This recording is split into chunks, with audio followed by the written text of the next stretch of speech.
Dulu, kalau kita mau menambahkan sebuah custom post type di dalam WordPress, kita harus memiliki pemahaman bahasa pemrograman. Artinya kita harus bisa ngoding, teman-teman. Jadi, dulu hanya orang-orang tertentu saja yang bisa melakukannya. Tapi sekarang kita bisa menggunakan plugin, artinya tidak perlu ngoding, teman-teman. Halo teman-teman, ketemu lagi dengan saya Wawan dari kelas WP Online. Di video kali ini kita akan membahas mengenai apa itu custom post type dan kapan kita membutuhkan custom post type ya.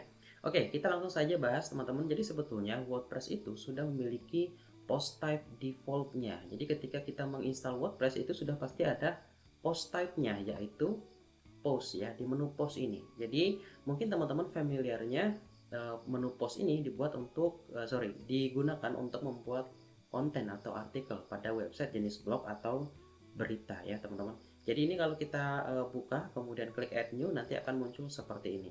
Nah, ini biasanya disebut dengan editor ya. Nah, tapi untuk saat ini sekarang kita sebut dengan form. Jadi sebetulnya ini tuh form teman-teman, cuma memang desainnya seperti ini ya, tampilannya seperti ini.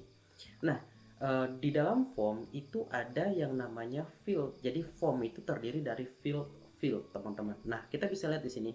Di sini ada field judul, di mana kita bisa menginputkan judul dari konten atau berita yang akan kita buat. Kemudian di bagian sini ada field konten ya, teman-teman. Jadi di sini kita bisa menuliskan isi dari konten kita atau dari artikel kita ya, seperti ini. Kemudian di bagian sini ini untuk mengatur bagian feature image ya atau gambar sampul, kemudian bagian field kategori dan tag dan lain sebagainya. Nah, ini kita bisa sebut dengan form, teman-teman. Nah, tapi dalam kasus tertentu kita membutuhkan custom post type. Jadi kita bikin post type versi kita sendiri, tentunya dengan nama sesuai dengan yang kita inginkan, dan data-datanya atau custom fieldnya itu sesuai dengan yang kita mau, teman-teman. Nah, di sini teman-teman dapat istilah baru lagi ya, custom field. Nah, custom field itu apa? Jadi di dalam post type ini, di dalam form post type ini ya, di dalam form untuk membuat artikel ini, di sini kan ada field ya, teman-teman. Jadi form terdiri dari field ya. Jadi kalau ada form itu sudah pasti ada field gitu ya. Nah, di sini kan ada field judul, ada field konten. Nah, kita bisa bikin field versi kita sendiri ya. Tujuannya ya itu ya teman-teman, untuk menginputkan data. Jadi field di dalam form itu untuk menginputkan data. Contohnya dalam kasus ini saya sudah membuat custom field, yaitu nama barang dan stok barang. Tentu saja nama barang ini untuk menginputkan nama dari sebuah barang. Kemudian stok itu untuk menginputkan jumlah stok atau jumlah barang, teman-teman. Nah, di bagian sini juga saya membuat custom taksonomi, yaitu satuan dan kategori. Nah, di mana kategori ini untuk mengkategorikan barang ke dalam kelompok tertentu, sedangkan satuan ini untuk mengidentifikasi stok yang ada di sini. Jadi kalau saya inputkan 10, lalu saya centang box, berarti 10 box. Nah, kira-kira seperti itu.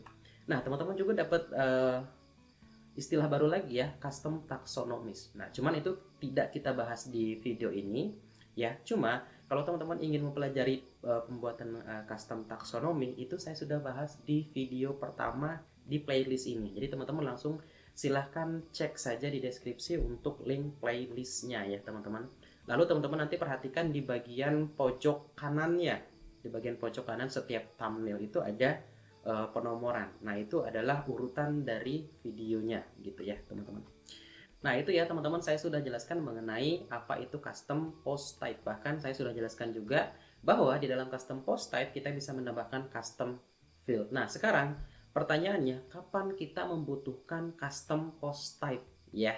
Oke, kita membutuhkan custom post type ketika kita membutuhkan wadah baru ya. Jadi kita ibaratkan saja kalau custom post type itu adalah sebuah wadah untuk menyimpan data. Nah, misalnya, tapi kan mungkin muncul pertanyaan juga ya. Tapi kan WordPress sudah punya post type sendiri atau sudah punya wadah sendiri, yaitu menu post ini gitu ya. Nah, misalnya dalam sebuah kasus kita pengen bikin website berita gitu ya. Nah, berarti kan kita pakai ini gitu ya.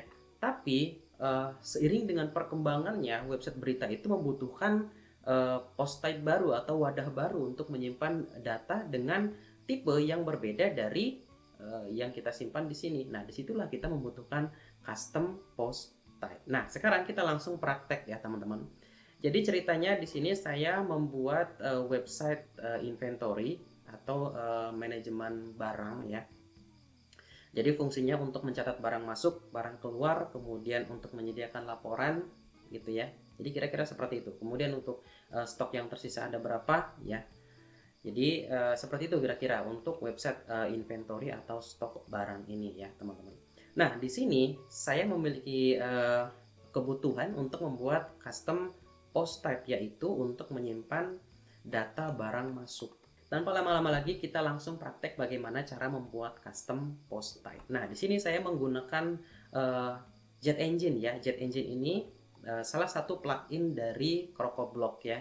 Jadi kalau teman-teman baru dengar apa itu CrocoBlock ya mungkin bingung juga selama ini ya cuma dengar Elementor gitu ya. Nah teman-teman cobain deh ya CrocoBlock. Nanti untuk cara mendapatkan CrocoBlocknya teman-teman langsung silahkan cek di deskripsi ya teman-teman. Oke, di sini saya menggunakan Jet Engine, jadi silahkan langsung saja diinstal Jet Engine-nya. Kemudian kita masuk ke menu Jet Engine. Selanjutnya kita klik post type ya. Nah kita akan buat custom post type yang baru karena kita belum punya satupun di sini ya. Oke, kita klik add new. Nah selanjutnya di sini ada beberapa yang harus saya jelaskan ya.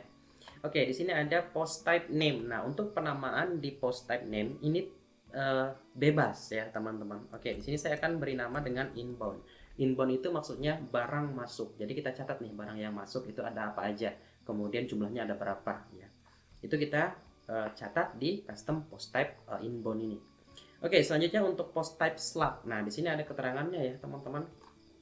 Kalau terdiri dari dua kata atau lebih, kita disarankan menggunakan underscore atau tanda strip ya. Atau intinya di sini jangan ada spasi gitu ya. Kemudian disarankan gunakan huruf kecil semua. Tujuannya untuk apa? Karena ini nanti akan kita gunakan untuk koneksi teman-teman. Jadi kalau di sini ada spasi nanti koneksinya dikhawatirkan akan gagal. Kira-kira seperti itu. Kemudian scroll ke bawah teman-teman. Nah di bagian sini advanced settings, kita scroll ke bawah.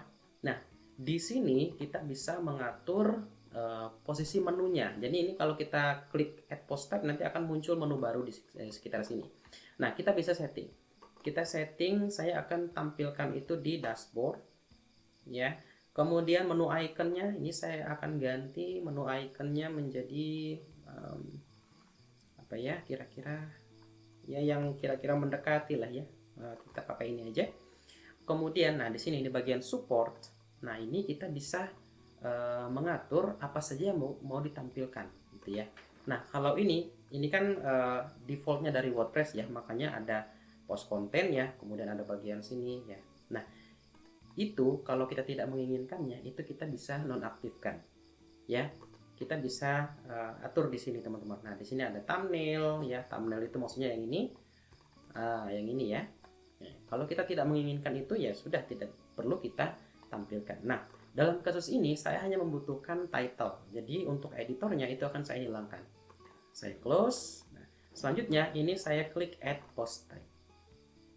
Oke, kita coba cari di sini ya teman-teman. Nah di sini sudah muncul menunya, yaitu inbound.